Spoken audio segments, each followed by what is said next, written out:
Hare Krishna, everybody. Hare Krishna. Hare Hare Krishna. Prabhuji. Hare Krishna. Hare Krishna. Hare Krishna. Hare Krishna. Hare Krishna, everybody. Welcome once again to the chapter Krishna. of Krishna. Hare Krishna. Krishna Prabhuji. Hare Krishna. Hare Krishna. Prabhuji. Okay, Hare so Krishna. Hare Krishna. Right. So, any volunteers for Sanskrit?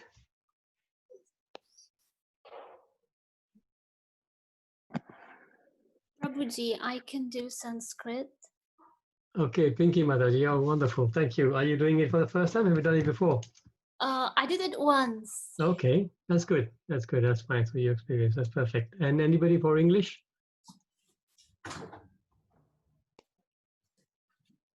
I can read, Prabhuji. Jyoti here. Jyoti, okay, thank you, Jyoti Mataji. Yeah, let's go. Let me just share the screen so we can start away.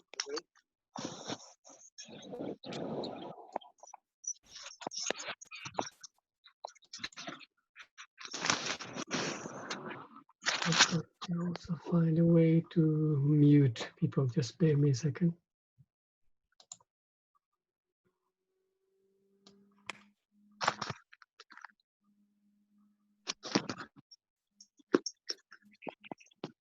Okay, so if let me just mute that.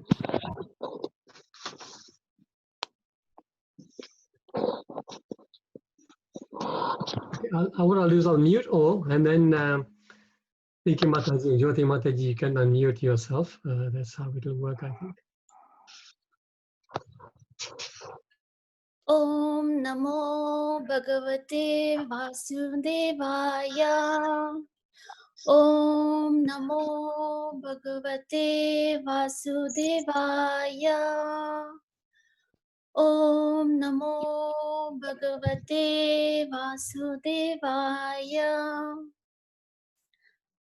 Chapter 10, Vibhuti Yoga, the opulence of the Absolute, Adaha Dashamo Adhyayaha. Text 1. Shri Bhagavanuvacham Bhuya eva mahabaho Shrinu me paramam vachaha Yatteham priyamannaya Vakshami hitakamyayam.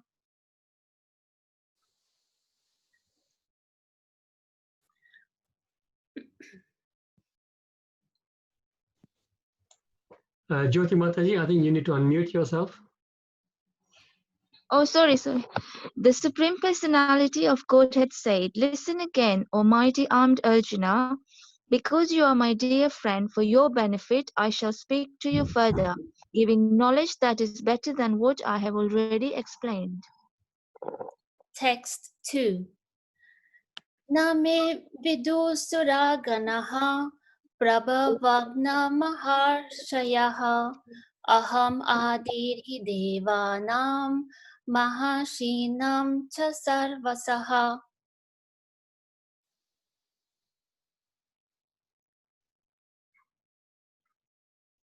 Neither the host of demigods nor the great sages know my origin or opulences, for in every respect I am the source of the demigods and sages. Text 3. Yo mam ajam anadim cha veti lokamaheshwaram asamudda samartesyu sarva papi pramuchyate. He who knows me as the unborn, as the beginningless, as the supreme Lord of all the worlds, he only undeluded among men is freed from all sins. Text 4, 5.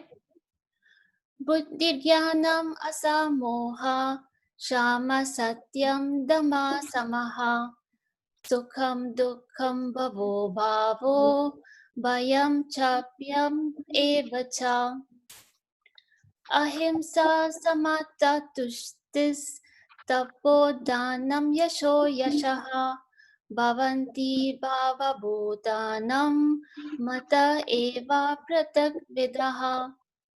Intelligence, knowledge, freedom from doubt and delusion, forgiveness, truthfulness, control of the senses, control of the mind, happiness and distress, birth, death, fear, fearlessness, non-violence, equanimity, satisfaction, austerity, charity, fame and infamy. All these various qualities of living beings are created by me alone. Text 6. Maharshaya Sakta Purve Chatvaro Manavastatha Madbhava Manasajata Yesham Loka Ima Prajaha. The seven great sages, and before them the four other great sages, and the Manus, progenitors of mankind, come from me, born from my mind, and all the living beings populating the various planets descend from them. Text 7. Etam vibhutim yogam cha mama yo veti tatvataha so vikalpena yogena yujyate natra samsayaha. One who is factually convinced of this opulence and mystic power of mine engages in unalloyed devotional service. Of this there is no doubt. Text 8. Aham sarvasya prabhavo mata sarvam parvartate iti matva bhajante mam buddha bhava samanvitaha. I am the source of all spiritual material worlds. Everything emanates from me. The wise who perfectly know this engage in my devotional service and worship me with all their hearts. Text 9. Machita madgata prana bodhayanta parasparam kathayantas chamam nityam tushyanti charamanti cha. The thoughts of my pure devotees dwell in me. Their lives are fully devoted to my service, and they derive great satisfaction and bliss from always enlightening one another and conversing about me. Text 10. Tesham satata yuktanam bhajatam pritipurvakam dadami buddhi yogam tam yena mam upayanti te.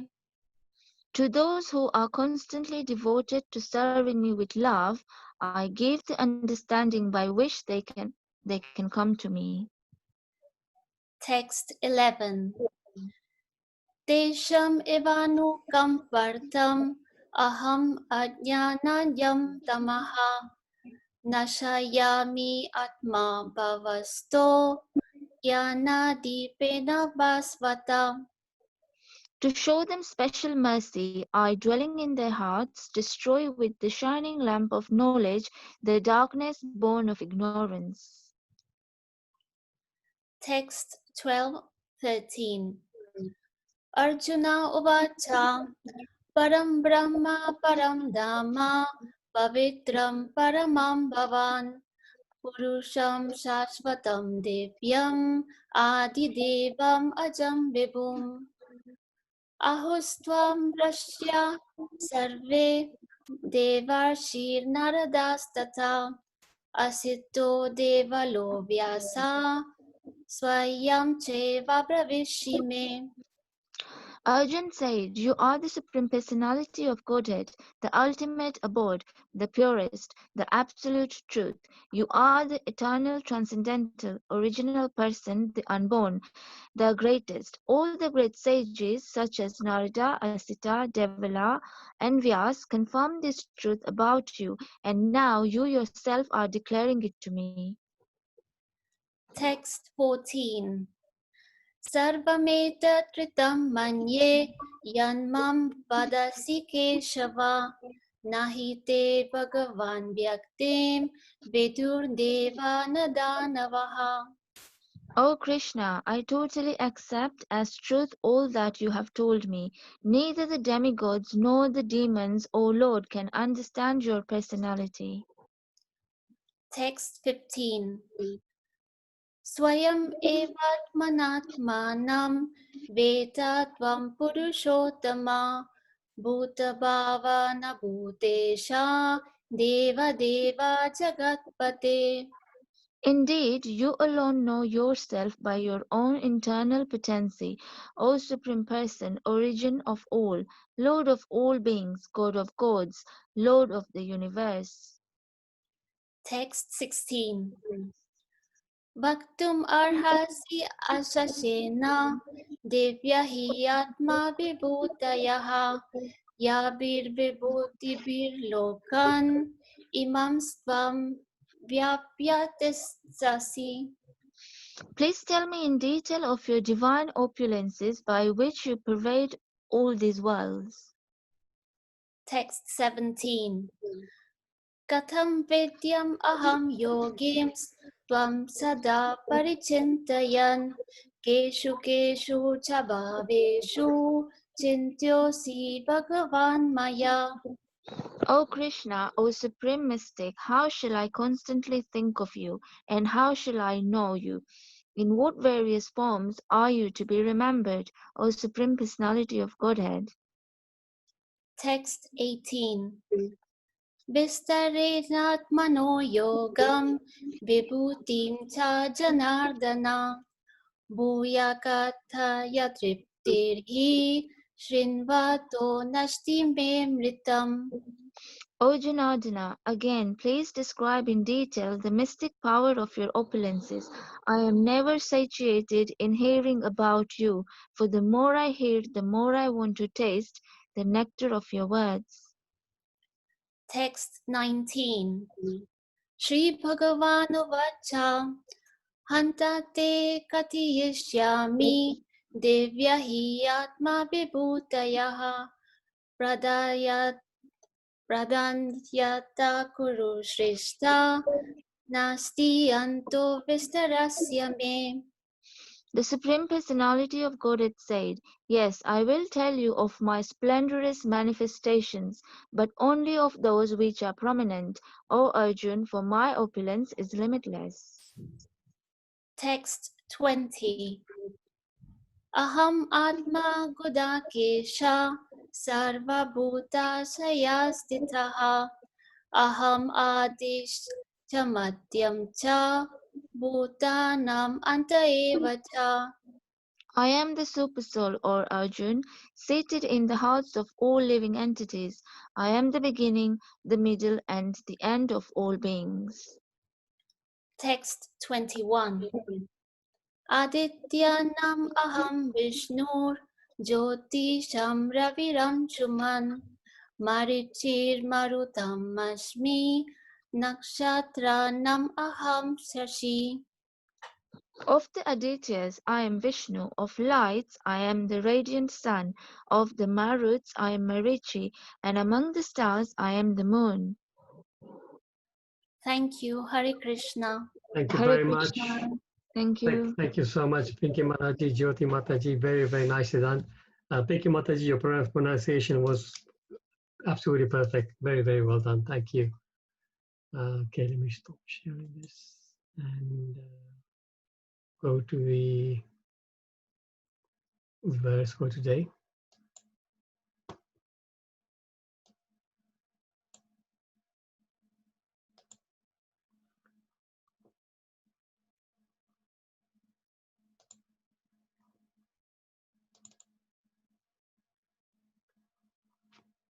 So today's verse is 10:20, chapter 10. We continue reading from chapter 10, Bhagavad Gita, the opulence of the Absolute, the Vibhuti Yoga. Om Namo Bhagavate Vasudevaya. Om Namo Bhagavate Vasudevaya. Om Namo Bhagavate Vasudevaya. Just going to move that screen down here.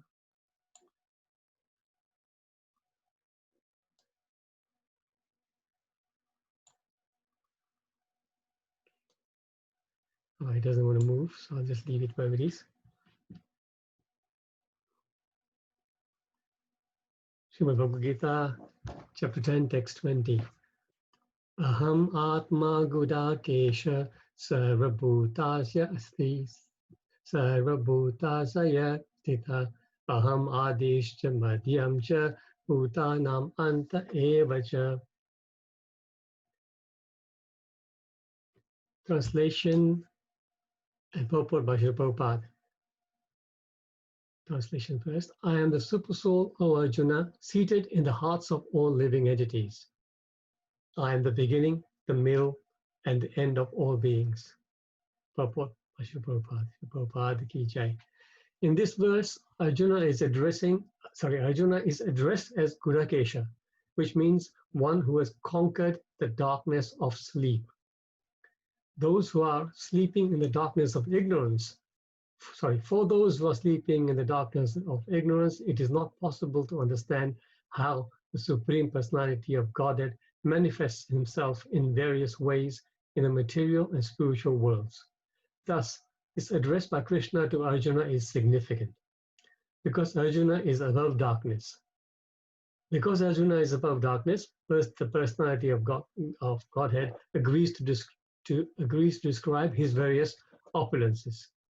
Krishna first informs Arjuna that he is the soul of the entire cosmic manifestation by dint of his primary expansion.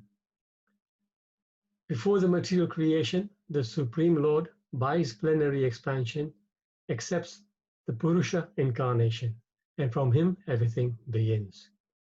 Therefore, he is Atma, the soul of the Mahat Tattva, the universal elements.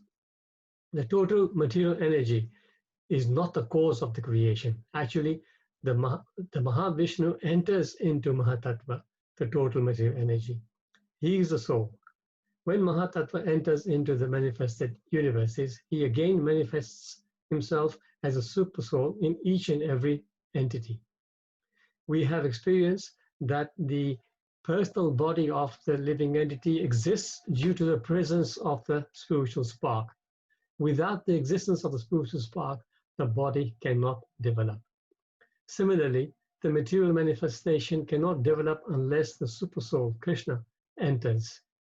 As stated in the Subala Upanishad, Prakriti Adi Sarva Bhutanta Yami Sarva Cheshi Cha Narayana. The Supreme Personality of Godhead is existing as a supersoul in all manifested universes. The three Purusha avatars are described in Srimad Bhagavatam. They are also described in the Narada Pancharatra, one of the Shatvata Tantras. Vishnustu Trini Rupani Purukshyam Yani Atho Bidu. The Supreme Personality of Godhead manifests three features as Karodakshaya Vishnu, Garbhodakshaya Vishnu, and Kshirodakshaya Vishnu in the material manifestation. The Mahavishnu or Karodakshaya Vishnu is described in the Brahma Samhita 547. Ya Karanavarnava Jale Bhajati Sma Yoga Nidram. The Supreme Lord, Krishna, the cause of all causes, lies down in the cosmic ocean as Mahavishnu. Therefore, the Supreme Personality of Godhead is the beginning of this universe, the maintainer of the universal manifestations, and the end of all energy.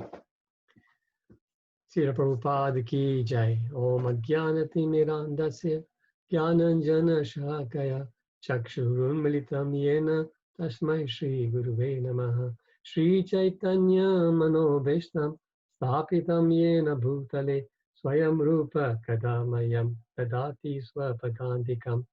Namo Om Vishnu Padaya Krishna Prasthaya Bhutale Srimate Bhakti Vedanta Swami Niti Namine.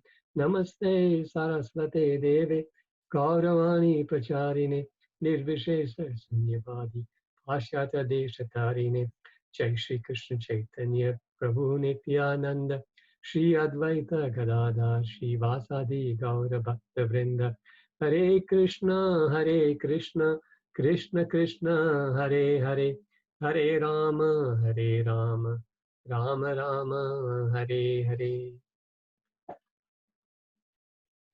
Is everybody able to hear me properly? Yes, Prabhuji. Yes, Yes. Prabhuji. Thank you. Hare Yes, Krishna. Prabhuji. Okay. So let's now share the PowerPoint. Okay, where is it?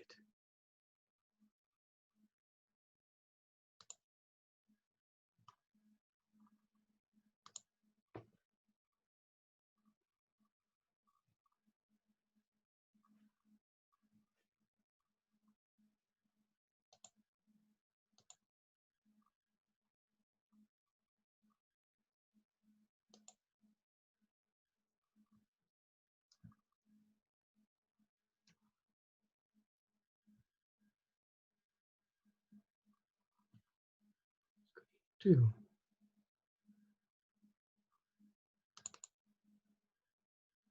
Can you see the PowerPoint now?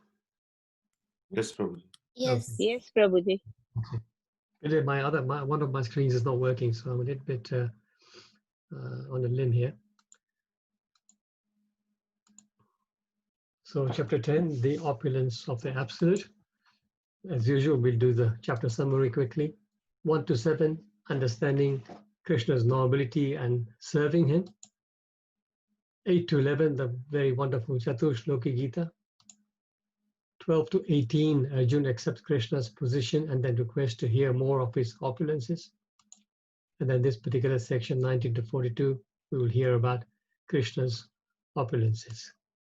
So from this verse, for about 21 verses, Krishna will speak about his vibhuti opulences, because Arjuna is asked to see them. And Arjuna is asking to see the opulences more for the benefit of future generations, so that people in future could read, understand, hear these opulences and understand Krishna's position clearly. And also by meditating on these various items that we will hear of, we are able to think of Krishna all the time by understanding his opulences. And Krishna is saying that these are only a few of them. Actually, he says that his opulences are limitless, but he's going to only says he will only mention the main ones, the principal ones. The Sanskrit word he has used is pradhanayata. So those are the principal ones that he will speak about. So this verse we've already chanted the Sanskrit. We will just remind ourselves of the English. This is the first opulence he's saying. I am the super soul, O Arjuna, seated in the hearts of every living entity. I am the beginning, the middle, and the end of all beings. So in this verse, he's addressing Arjuna as Gurakesha. Gurakesha. Gura means darkness. So Gura Kesha, Esha means the master, Ishvara, Esha. So Gurakesha means one who has conquered darkness, or one who's conquered sleep, or actually one who conquers ignorance. So Arjuna has conquered sleep.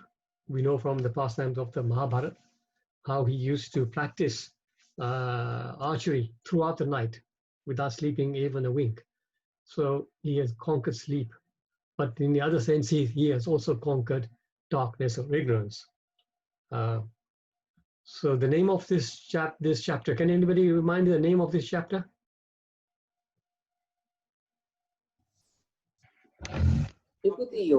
Opulence, absolute. Yes, opulence of absolute. Vibhuti. So vibhuti comes, the vibhu comes from, bhuti comes from the word bhuta. Bhuta can mean living entities. Many times you will see bhuta mentioned as living entities, but bhuta also means existence, or the level of like existence. There are different levels of existence. For example, there's one term you will hear called Brahmabhuta. Brahmabhuta refers to existence on the spiritual level. And then Jivabhuta refers to all of us, and that is the existence in the material platform. So this is how, so vibhuti, and then which refers to vishesha. So vishesha bhuti is vibhuti. So very special existence. That's the word of this meaning of vibhuti. So special existence in the sense that, there's so many things around us. So out of all the things that exist in the realm, every object, every set of people, so the supreme, the topmost of that is the vibhuti. So whatever is special in that category is called vibhuti. And this is what we will hear. An example could be, for example, that if there is a wood, for example, wood, there could be a pile of wood just piled there for firewood, but that's still wood. And there could be another form of wood which has been carved into a beautiful piece of furniture with lots of intricate carving on them. So then those are both are basically wood, but one is vibhuti, because that is the state of that wood which is very special. So like that. So what we will hear is that Krishna will say of the trees are the banyan tree. So of all the trees, banyan trees is special. Of the sages, I am Bhrigu. So of all the sages, Bhrigu is special, like that, right? So idea is that by observing this, we can, anything amazing that we see, we can remember Krishna by that. And there's a very nice pastime about Srila Prabhupada about this. In the early days, when he was traveling somewhere from New York to somewhere, at the airport, they were sitting there, and there was one of his disciples sitting there, a young American disciple. And Prabhupada, they were just sitting waiting for the flight announcements. And there's a very, very beautiful girl that passes by. So Prabhupada turns to this disciple and says, that lady that's just passed was very beautiful, wasn't she? So you imagine the disciple is in a country, he's thinking, wow, what do I say here? If I say, yes, Prabhupada, she's very beautiful, then Prabhupada, he may be testing me, right? What do I say? So he actually just remained silent. So Prabhupada says, so you can imagine if an ordinary person, a mortal person in this material world can be so beautiful, how beautiful Krishna must be. So you see, Prabhupada looked at the beauty of the woman, but he was not at all looking at it in a lusty way. He was looking at it as an opulence. So there's a lot of ladies, and the most beautiful lady is the opulence in that category of ladies. So you see that opulence, and you remember Krishna. The Krishna's, if this woman is so beautiful, how beautiful Krishna must be. So this is age of a sadhu, right? So I thought that was quite interesting about this vibhuti. So as usual, we'll take the main points from the purport. Prabhupada is saying in the purport, for those who are sleeping in the darkness of ignorance, it is not possible to understand how the Supreme Personality of Godhead manifests himself in various ways in the material and spiritual worlds. So most of us, we all start off in the mode of the darkness. Janma jayate Sudra, he said that we all born Sudras in the sense of we're born in ignorance. But then, basically by meeting devotees, by getting engaged in devotional service, we gradually improve our mentality, our status. So what do we need to do in order to move ourselves from darkness? We know so many people around us actually who are still in a mode of darkness. So what is the formula? So main thing is to adapt. We must adopt a lifestyle to shift our existence from the modes of passion and ignorance to goodness. So as we all know, these are the three modes: sattva gun, rajogun, and tamogun. Mode of goodness, passion, and ignorance. And these are the qualities. We'll start from the lowest. So we start from tamogun, mode of ignorance. It signifies by madness, laziness, sleep, intoxication. So if we have these other qualities and these kind of activities, then we are in the mode of darkness, ignorance. Slightly better than that is the mode of passion, rajoguna, where But in Rajaguna, we have unlimited desires. So people who are in business, people who are entrepreneurial, they're in that mood, Rajaguna. They have so much energy just to do more and more. They want to try and increase their business. They want to get promotions in their jobs. They're always they're single-mindedly doing all this. And their aim is fruitive activity. They want to earn a lot of money and enjoy life. And then, of course, the attraction between men and women, these are also passionate, a mode of passion. But then the best mode in the material world is the sattva guna, or the mode of goodness, which is full of knowledge, is free from sins, and is conditioned by sense of happiness. So in the people in the mode of goodness always remain happy, because then they are peaceful overall. So how do we basically do this process? Prabhupada said once in his lectures, it's as easy as ABCD. Devotees, would you know what ABCD stands for?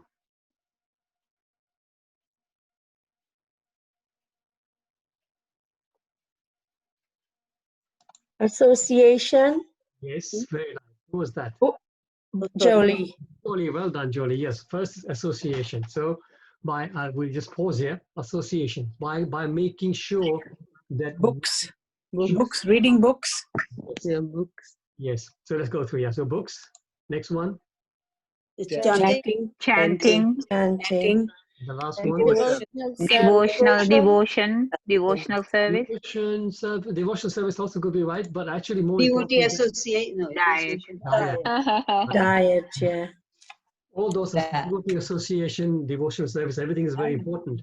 But in this category, ABCD, diet is very important, right?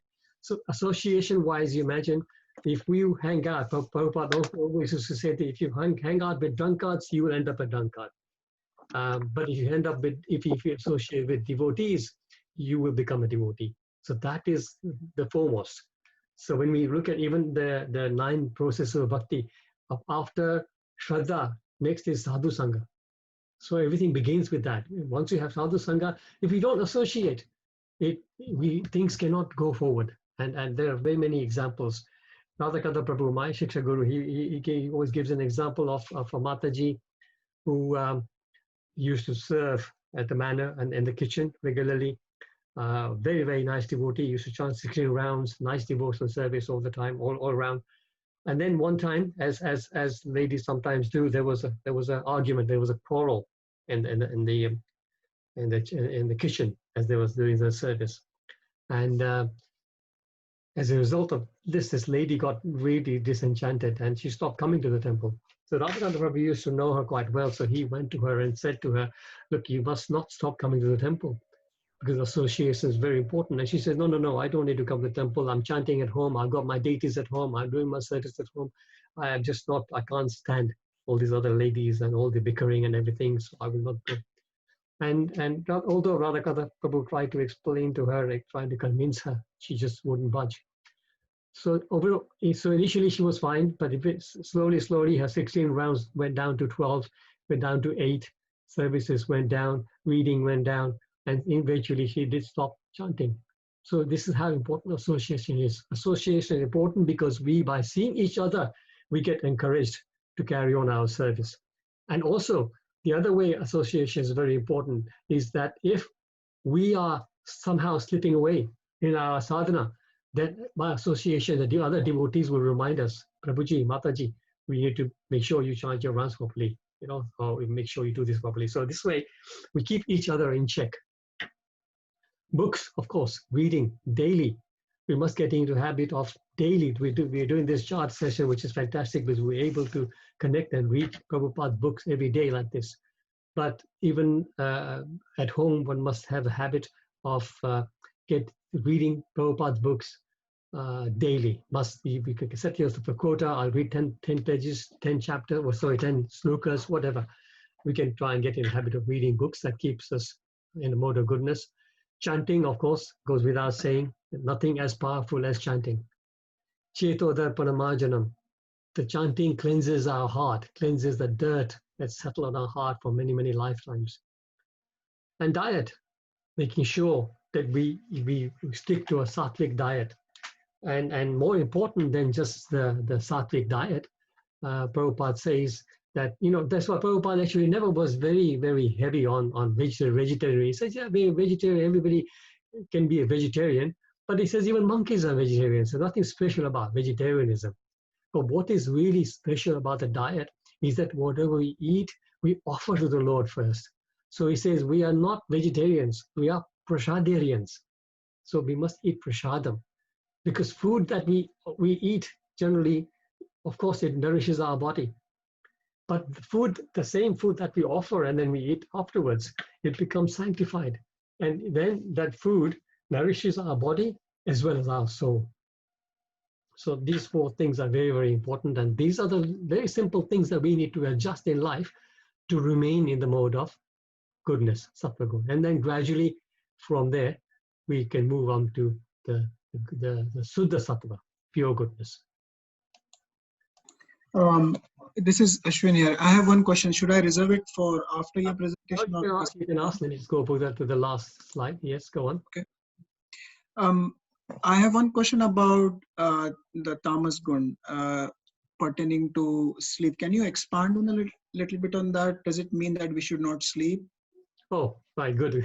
Thank you for raising that. Yes, absolutely. Arjuna didn't sleep for many, many months, but that's not our game, our aim. No, sleep means that we should sleep just enough. And of course, we know that different people require different amount of sleep. So it's not very standard. Prabhupada used to say that one should not sleep more than 6 hours. But that's a pretty strict standard. And devotees at the temple, most of them don't sleep more than 6 hours. So he says, but one should sleep, the average is around 6 and 7 hours. You should not sleep more than that. Any more than that, that is mode of passion or ignorance. So you should make sure you just sleep just enough to rejuvenate your body, but not long enough to become lazy. Because as we all know, right? If sometimes we oversleep, the rest of the day we feel lethargic. There's one sort of scientific thing that they've done long time ago, where they said that there is normally a cycle. So if you, on average, if you're sleeping 7 hours, if you then start one day because it's a weekend, you sleep 10 hours, then your second cycle of sleep has started. Your body thinks that you are now sleeping again. So the rest of the day, you're feeling lethargic because your body wants to still go back to sleep to finish off that other 7 hours again. So important to keep that regularity to wake up early. And then, of course, if you sleep too much, then you can't do your reading and chanting properly. So all that is sort of tied in. So yeah, does it make sense, Ashwin Prabhu? Yes, thank you. Thank you. Thank you very much. Thank you. Prabhuji, is this being recorded? Yes, this is being recorded. Haribo. Thank you, Haribo. See, on the Zoom platform, we have a pre-setting, so we can do it before, but on the other setting, we didn't have that. So then Prabhupada continues. Krishna first informs Arjuna that he is the soul of the entire cosmic manifestation by dint of his primary expansion. So his primary expansion is the Purusha Avtaras. So can anybody name the Purusha Avtaras? Hare Krishna. Karna Dayaksha is Krishna. Yes. Garbhodakshai. And Kishora Dakshai. Exactly. Thank you. These are the three primary Purusha Avtaras. So Karna Dakshai Vishnu first, then Garbhodakshai from him, and then Kishora from him. And so it is said, Prabhupada says in the purport, therefore he is Atma, the soul of the Mahat Tattva, the universal element. So Mahat Tattva refers to the sum total of material elements which are there in the state of in a state of unmanifested state, rather unmanifested state. That's called Mahat Tattva.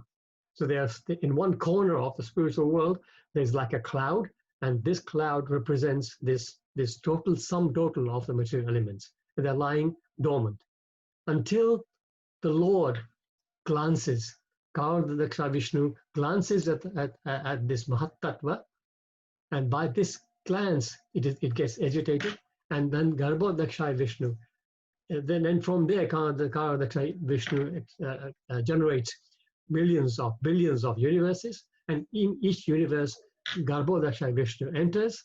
It lies on the ocean of Garbhodaka, and then from there Brahma appears on the lotus, and then Brahma, after getting the knowledge from Krishna, he then creates, and then Kshuradakshaya Vishnu enters into each of the elements and each of the living entities. So this is the process.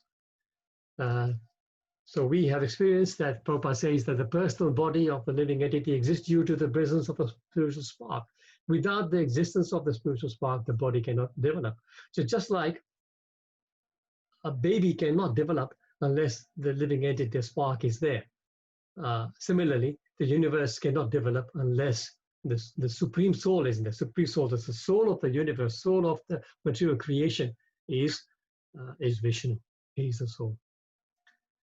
Similarly, the material manifestation cannot be. I said that already. So then he says it's stated in the Shubhala Upanishad, and he mentions this beautiful verse. And so I actually found this verse in the purport of the 7th chapter, 7.4, where Prabhupada mentions this Narada Pancharadhara is one of the Satvata Tantras. Vishnustu trini rupani purushakyanyani atho vidu ekam tu mahata shrestrit dvitiyam tvanda samsthitam tritiyam sarvabhutastam tani gyatma vimuchyate. So this one paragraph explains exactly what we were just discussing.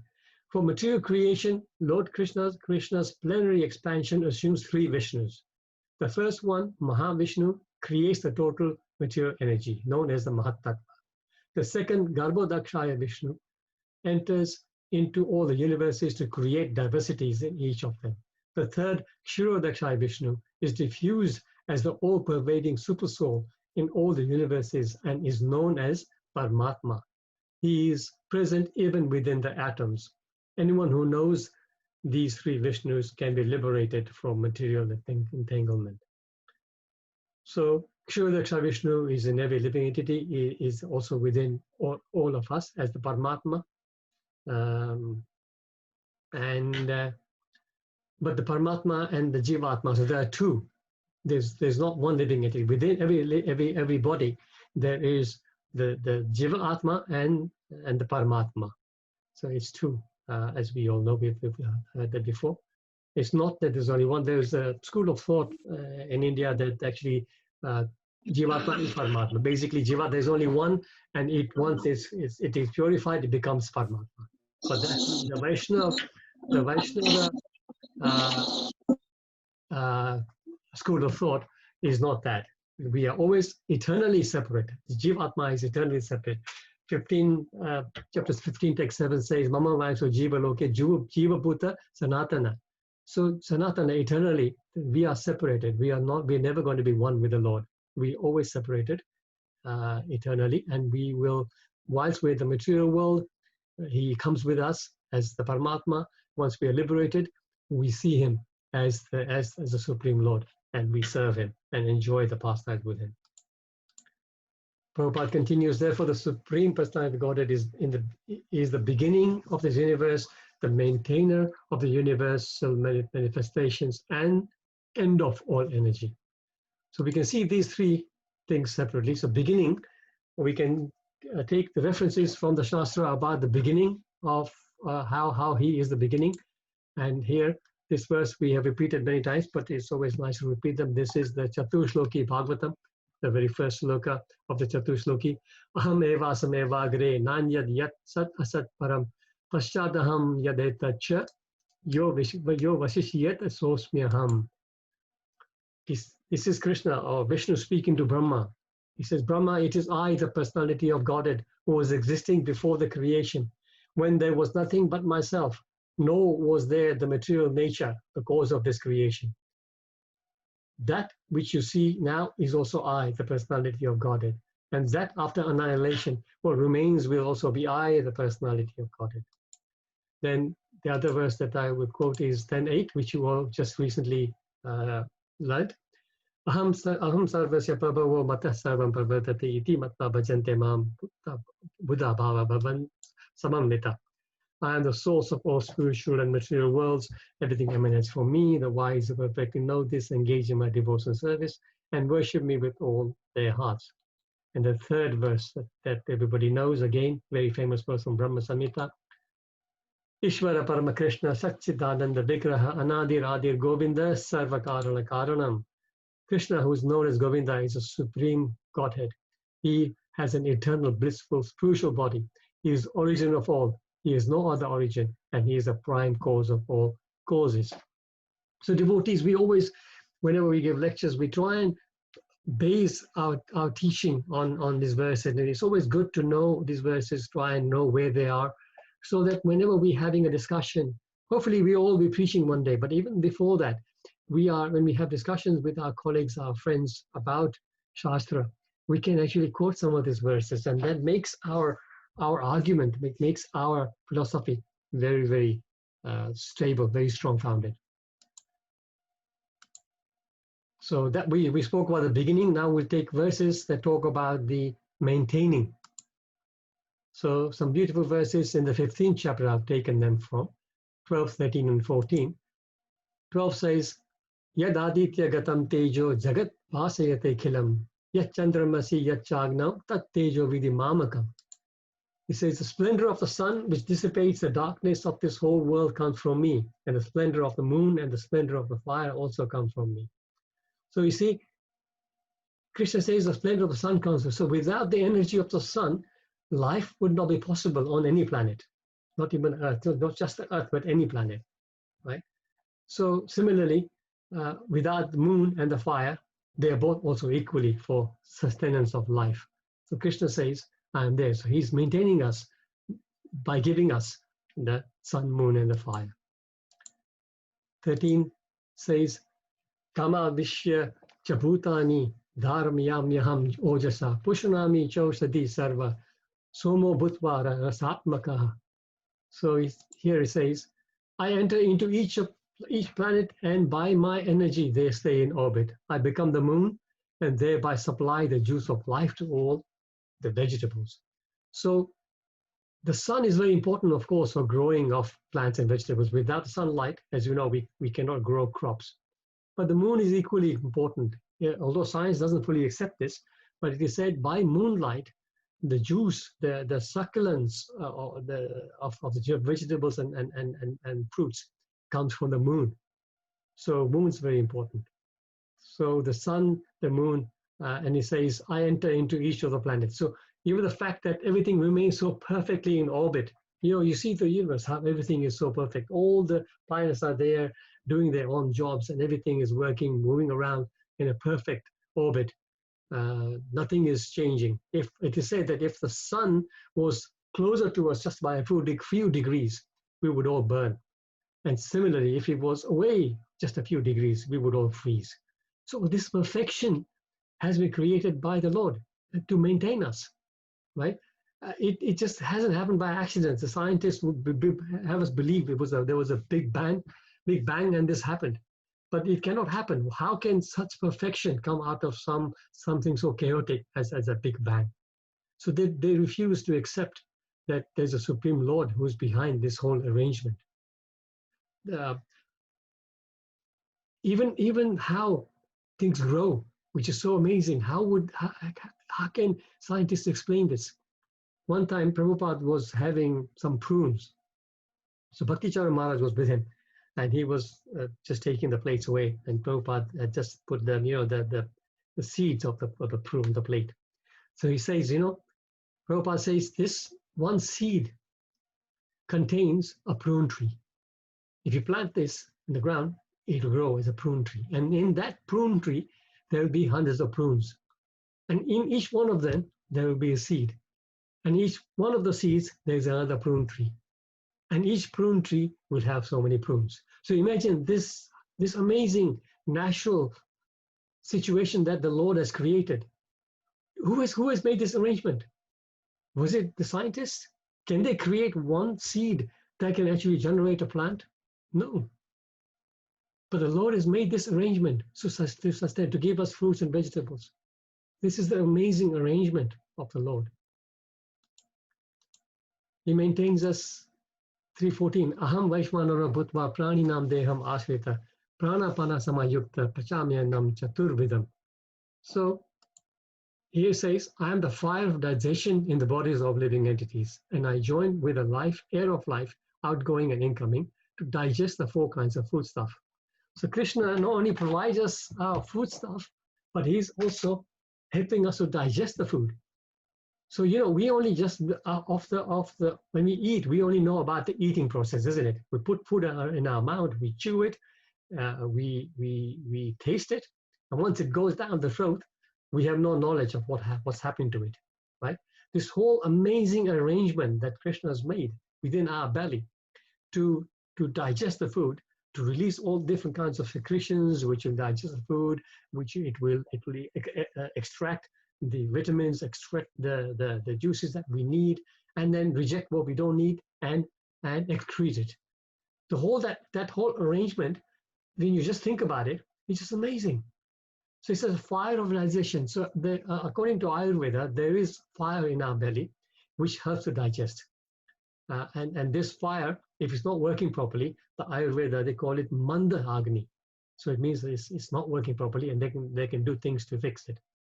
So this fire, it says it digests. It says I joined the air of life. He says so within our body. Again, Ayurveda says there are different life airs, and the 5 main life airs. There's the prana, vyana, samana, apana, udana. These are the 5 kind of life airs. And if there is imbalance in these life airs, again, Ayurveda can fix this. So these are. And he says, I eat 4 kinds of foods. So these, all our foods, everything we eat is divided into 4 categories. Food that we chew, food that we sip, food that we lick, and food that we suck. So all food is like that, right? So all that we eat, the Lord is helping us to digest. We're not doing it. The arrangement is in the body. Who made that arrangement? Recently, there was an article on BBC where they said that within our stomach, within our gut, there is 100 million brain cells. Because we think we need brain cells only in our brains. No, there is the system of digestion is so complex that it needs 100 million brain cells for it to work properly. So who made all that arrangement? The Lord did. It didn't happen by accident, right? And then we can end up with how Krishna says he's the end. And so end will be the destruction. So Krishna creates the universes, Krishna maintains the universes as well as the inhabitants of the universes, and then Krishna at the end also annihilates everything. So who is in charge of annihilation?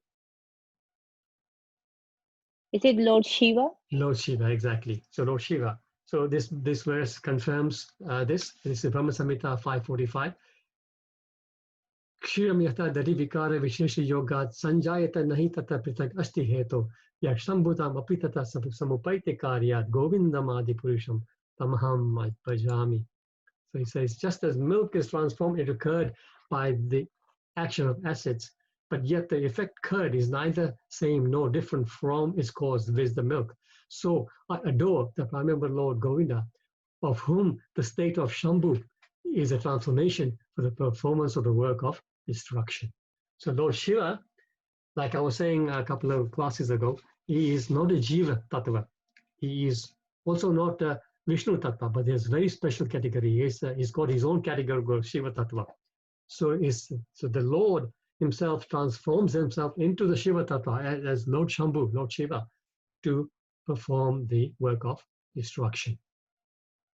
So it's almost 8:40. We will stop here. I will request any comments, any realizations, corrections. Hi Krishna Mukunda Hari Prabhu, this is Palika Mataji here. Hare Krishna Palika Mataji, long time no see. So wonderful, your class is very, very extensive and holistic. It's just Too wonderful. What I wanted to know, is we mention all the time that we have to know the three Vishnus, then we can understand. So what way we have to know these three Vishnu? Is it just the Mahavishnu, Garbhodaksha Vishnu, Kshirodakasha? Is just the activity, or just knowing that there are three Vishnus?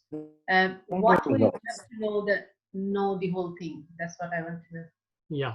So yeah, nice question, Palika Mataji. So basically, yes, we need to know first of all, because if we know the three Vishnus, we know first of all, a lot of people actually don't even know there are three Vishnus. Vishnu, they think as Mahavishnu, that's one.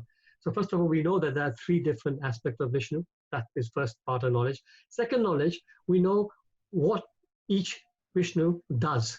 So once we understand that, we understand creation, and then we understand maintenance from there. So this is why it's important to understand the three Vishnus, because everything begins from there. Yeah. Thank you. One Right. other thing, Yes.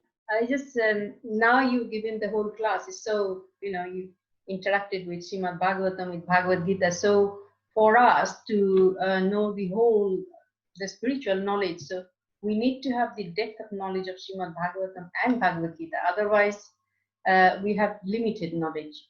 That's what I just understood. So we need to understand, but we need to study Bhagavad Gita and Srimad Bhagavatam to have our whole holistic way of knowing the truth. This is what my understanding. That's totally correct, Palika Mataji, that this is why Chaitanya Mahaprabhu, this whole philosophy of Gaudiya Vaishnavism is based on these two books, Bhagavad Gita and Srimad Bhagavatam. Yeah. So one starts off with understanding the Bhagavatam. Once you've understood the Bhagavatam is like primary school studies, and then you go to the secondary or college level, which is the Srimad Bhagavatam. So Bhagavad Gita is primary, Bhagavatam is the college level. And then once you go through that, then you can study. It was really wonderful class. Thank really you. Wonderful. Thank you. Thank you so much. Thank you. This is why reading is so important. Hari Prabhu. Hare Krishna, Krishna Mani Mataji.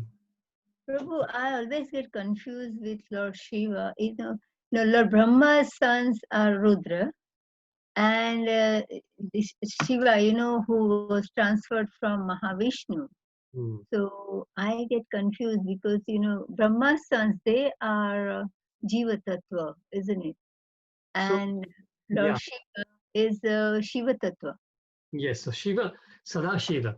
So the Shiva we talk about in terms of in Kailash, Sada Shiva, who is dual situation. He also, so when the Lord, like we heard, we just read in that verse, Brahma Samhita 545, that the Lord transforms himself into Shiva. That is Sada Shiva. So his position is always in Kailash, which is in between the spiritual world and the material world. So he remains there. But he then expands as Rudra, as the 12 Rudras, which then they're coming from Brahma. So in one sense, he's the son of Brahma. They are sons of Brahma, but on the other side also they are beyond Brahma. This is why, like you say, the Shiva Tattva actually is not very easy to understand. There are three tattvas, three things people say in life difficult to understand. Shiva Tattva, not very easy to understand because of this is complex. Other is Guru Tattva. Guru Tattva is very, very difficult because many people see the Guru as a normal living being. And then the Shastra says, no, Guru is as good as Bhagwan. But that, if people don't understand, it's difficult to understand that tattva, right? And the third one, I forget now, but I also say the third one could be the Sri tattva. I would say it's very difficult to understand women. Just a joke. Sorry. But this Lord Shiva, at the time of annihilation, the sons of Lord Brahma, the Rudras, they all get, like at the time of annihilation, they all goes to sleep. They all return, actually, they return into Sadashiva. Prabhuji, isn't Lord Shiva is a partial incarnation of Lord Krishna? He is a transformation of Lord Krishna. We are all, see, living entities are also partial incarnation. We are all partial incarnate. The demigods are also partial incarnations. Ah, yes. And he's charge of ignorance, isn't it? He's in charge of that. Exactly. He is he's avatar. He is he's called not Yuga, but he's Guna avatar. He's Guna avatar. Yeah. Yeah.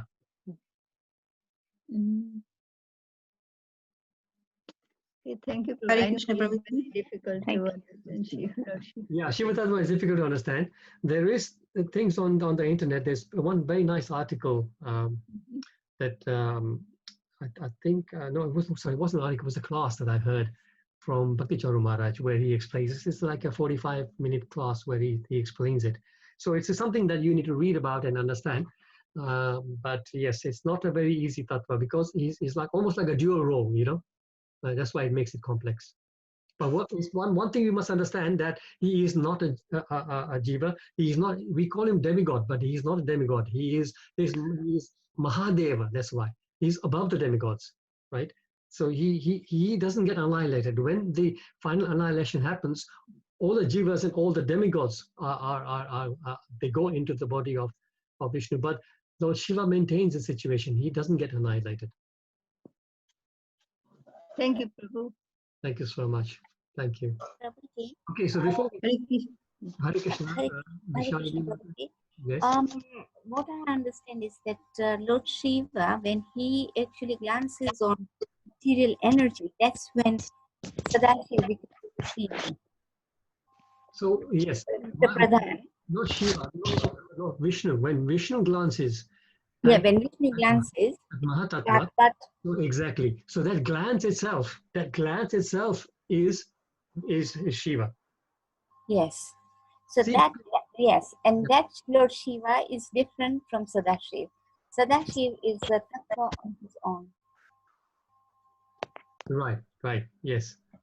So yeah, like you say, there's so many different sort of aspects to it that yes, it's not so. But like I say, it's basically, as long as we sometimes we don't need to go into too many complications. If you just remember that his position is in between the Vishnu Tattva and Jiva Tattva. He is not a Jiva Tattva. It's a special category. He is a transformation of the Lord himself. So he is Bhagavan as well in that sense. And he is a Guna avatar of the Lord. That I think is sufficient. Hare Krishna, Prabhu. Yeah. Just a quick question then. Why do we not worship Shiva in ISKCON temples? So in ISKCON temples, you will find, even for example, at the temple in the reception, we have a picture of Shiva. So we do, we have a lot of respect for Lord Shiva. We definitely do not disrespect him. But our focus of worship is Radha and Krishna. So we worship Krishna and Lord Shiva. Because we respect him and everything. Lord Shiva also makes our worship easier. So we don't need to, just like as we say, yatha taror mula nisechanena, just as pouring water on the root of the tree nourishes the trunk, the branches, the twigs, the leaves, and everything else. Similarly, we start worshipping Lord Krishna. All demigods, including Lord Shiva, who is not a demigod, but all expansion. So we don't worship. See, imagine. Of course, we don't worship Lord Shiva separately, but we don't even worship Lord Vishnu separately, right? Purely because we have this full understanding, according to the Bhagavatam, that if you worship Lord Krishna, you're automatically worshiping everything else. So we don't need to separately worship everything else. This is why. Hare Krishna, Prabhuji. Thank you. Prabhuji, but in the incarnation of when Vishnu Bhagwan came in incarnation of Ramji and Krishna ji, so he himself was worshipping Shiva. Who was Vishnu? Yes, exactly. So this is why you will find also in the Bhagavatam there are places where Lord Shiva is worshipping Vishnu and Lord Vishnu will worship Shiva as well. Yeah. Because basically they're both the same, they're both the Supreme Lords. One is an expansion, so it's a slightly different, like say yogurt and milk, like that example, right? Okay. Okay. But it's, yeah, there you should not differentiate, that's the point. But at the same time, we respect them, but by worshipping Lord Krishna, everybody else is automatically worshipped. That is the understanding. Thank you. Hare Krishna. Thank you. Time for one more question. Yes, please. Hare Krishna. You talked about the passion, ignorance, and goodness. So for that, from passion to ignorance to goodness, we can apply the ABCD aspect that you just talked about. Yeah. But to go from goodness to Suddha Sattva, do we still have to apply those? Or is there anything additional? So those will remain, of course, because we have to remain in that platform. To remain in that platform, ABCD is very necessary. But then to transcend into the Suddha Sattva platform, this is where you need the mercy of the devotees and also the grace of the Lord, right? And that comes again by our devotion service. By sincere devotion service, we can get the mercy of the Lord, and eventually this is how we can make that transition. Okay. Because goodness is still a binding mode, isn't it? Well, yes, of course, because goodness, as we say goodness, why goodness, the difference between Suddha Sattva and just Sattva Gun is that Suddha Sattva is not at all tainted by passion and ignorance, whereas the mode of goodness is, to a certain degree, lesser or more degree, it is always tainted with a mode of passion and ignorance. So one can never be completely in the pure goodness in the material world. This is why you need to then transcend and lose all trace of passion and ignorance. So goodness to Sattva, we need pure devotion. Yes, Move from goodness to Suddha Sattva, we need pure devotion. We need the mercy of the Lord. Thank you very much. Thank you, Prabhu. Sorry, just one quick question. Yes. Why? You got cut off. You're on mute again. But yeah. What does plenary expansion means? Plenary. Okay. Plenary expansion means that in almost all respects they are identical. I say almost all respects because there's always certain difference. Although we say that when the Lord expands from Krishna into Balaram, they are both in almost every sense equal, but there's still small differences like that. So plenary portions like that. Almost